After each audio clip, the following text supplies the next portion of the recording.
Madam నమస్తే అండి, మీ పేరు? నమస్తే అండి, నా పేరు గుండాల లీలావతి. మరి కూటమి ప్రభుత్వం అధికారంలోకి వచ్చిన తర్వాత మహిళలకు అసలు రక్షణే లేదు రాష్ట్రంలో. రోజు ఏదో ఒక అత్యాచారం, ఏదో ఒక అక్రమాలు జరుగుతూనే ఉన్నాయి రాష్ట్రంలో అని చెప్పేసి రోజా కానీ యాంకర్ శ్యామల కానీ పదే పదే మీడియా ముందు మాట్లాడుతూ ఉన్నారు. ఒక మహిళకి ఈరోజు రాష్ట్రంలో పరిస్థితి ఎలా ఉందంటారు? గతంలో చేసిన పొరపాట్లన్నీ అవేవాళ్ళు. గత 5 సంవత్సరాలు వైసీపీ ప్రభుత్వం ఎక్కడ కూడా మహిళలకు రక్షణ లేకుండా, మహిళలు అన్ని విధాలుగా ఇబ్బంది చేసి, యువతకి ఉపాధి అవకాశాలు లేకుండా వాళ్ళకి గంజాయి, డ్రగ్స్ అన్నిటికి కూడా అలవాటు చేసి ఆ రోజు ఎక్కడ చూసినా మహిళల మీద దాడులు అన్నీ చేశారు. ఆ రోజు దిశ చట్టం అని తీసుకొచ్చారు. ఆ దిశ చట్టానికి ఎక్కడ కూడా ఒక్క నిందితుడికి కూడా శిక్ష పడిన దాఖలు లేవు. కానీ ఈరోజు కూటమి ప్రభుత్వంలో మన చంద్రబాబు నాయుడు గారు ముఖ్యమంత్రి, ఈరోజు మహిళలందరూ కూడా మహిష్మతి ఊపిరి పీల్చుకునే విధానంగా అందరూ కూడా మహిళలు, రాష్ట్రంలో ఉన్న మహిళలందరూ కూడా స్వేచ్ఛగా తిరుగుతూ ఉన్నాం.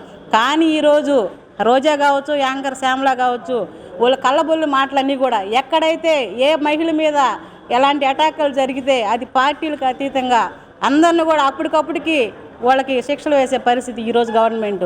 గతంలో వాళ్ళు చేసిన పొరపాట్లన్నీ కూడా ఈరోజు ఓర్చుకోలేక ఒక పక్క సంక్షేమం, ఒక పక్క అభివృద్ధిపై వైపు పరుగులు తీస్తున్న మన బాబు గారిని అన్ని విధాలుగా ఎదుర్కోలేక ఈరోజు కళ్ళబొల్లి మాట్లాడుతున్నారు. అలాగే రోజా ఒకటే తెలుసుకోవాలి, నోరు ఉందని చెప్పి ఊరికే మాట్లాడడం కాదు, మాకు నోరులు ఉన్నాయి. కానీ మేము ఒక క్రమశిక్షణ గల పార్టీలో పనిచేస్తున్నాం, మాకు కొన్ని నియమ నిబంధనలు ఉన్నాయి కాబట్టి మేమేమి మాట్లాడలేని పరిస్థితి ఈరోజు. గాలికి వచ్చిన పార్టీ, గాలికి వచ్చిన కూటమి మళ్ళీ గాలికే కొట్టుకుపోతుంది ఖచ్చితంగా. 2029లో జగన్ అనే సునామీని తట్టుకోవడం చాలా కష్టం అని చెప్పేసి కూడా రోజా మాట్లాడుతాం. చూశారు కదండి, సీట్లతో కూటమి ప్రభుత్వాన్ని ఏర్పాటు చేసి 111 సీట్లు మాత్రమే, ప్రతిపక్షం కూడా లేకుండా, ఈరోజు ప్రతిపక్ష హోదా కూడా లేకుండా అసెంబ్లీలోకి అడుగుపెట్టలేని పరిస్థితి. గాలికి ఎవరు కొట్టుకుపోయారో, ఏ సునామీలో కొట్టుకుపోయారో అనేది కూడా రోజా ఒకసారి గుర్తించుకోవాలి.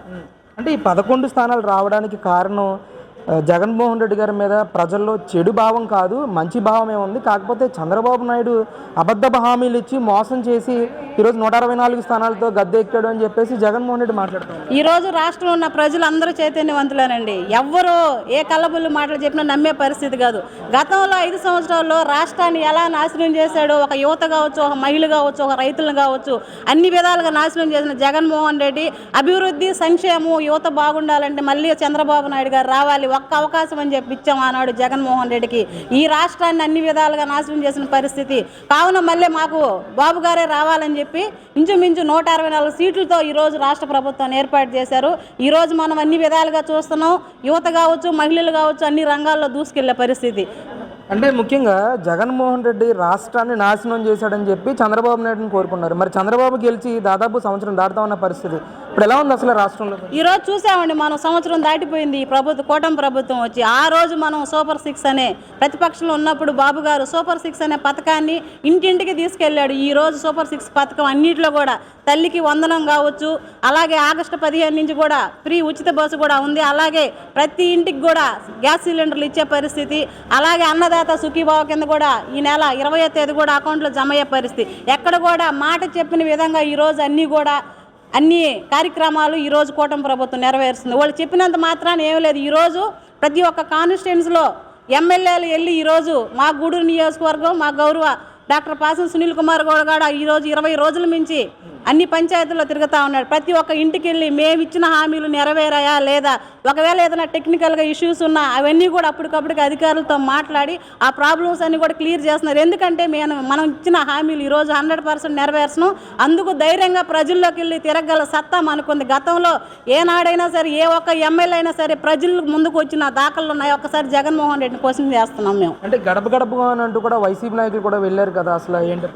ఏ రోజు కూడా గడప గడపకని వాళ్ళు మాటలు చెప్పుకోవడం, పాంప్లెట్లు పంచుకోవడమే తప్పితే ఆ రోజు సచివాలయం ఏర్పాటు చేసుకొని అక్కడున్న వాలంటీర్ వ్యవస్థను మోసం చేసి వాలంటీర్ల ద్వారా వెళ్ళి అక్కడ చేసిన పరిస్థితే కానీ ఏనాడు కూడా ఒక నాయకుడు కావచ్చు, ఒక కార్యకర్త కావచ్చు, ఒక ఎమ్మెల్యే కావచ్చు, ఏ రోజు కూడా ఒక పంచాయతీకి వెళ్ళి ఒక గడపకి వెళ్ళి చేసిన దాఖలు లేవు. ఈరోజు కూటమి ప్రభుత్వంలో రాయల్టీగా ధైర్యంగా ఈరోజు ప్రతి ఒక్క ఎమ్మెల్యే కావచ్చు, కార్యకర్త కావచ్చు, అందరూ వెళ్ళి ప్రతి ఒక్క ఇంటికి సంక్షేమ పథకాలు అందుతున్నాయా లేదా, ఎందుకు రావట్లేదు అని చెప్పి అందరూ కూడా ఈరోజు తెలుసుకొని ధైర్యంగా వెళ్ళే పరిస్థితి. అంటే 2029లో ఖచ్చితంగా కూటమికి సింగిల్ డిజిట్కే పరిమితం అవుతుందని చెప్పి జగన్మోహన్ రెడ్డి గారు జోస్యం చెప్తారు.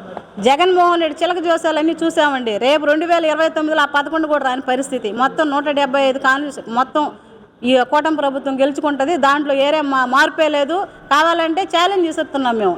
నెక్స్ట్ 2029లో 100% మళ్ళీ టీడీపీ గవర్నమెంట్ అధికారంలోకి వస్తుంది.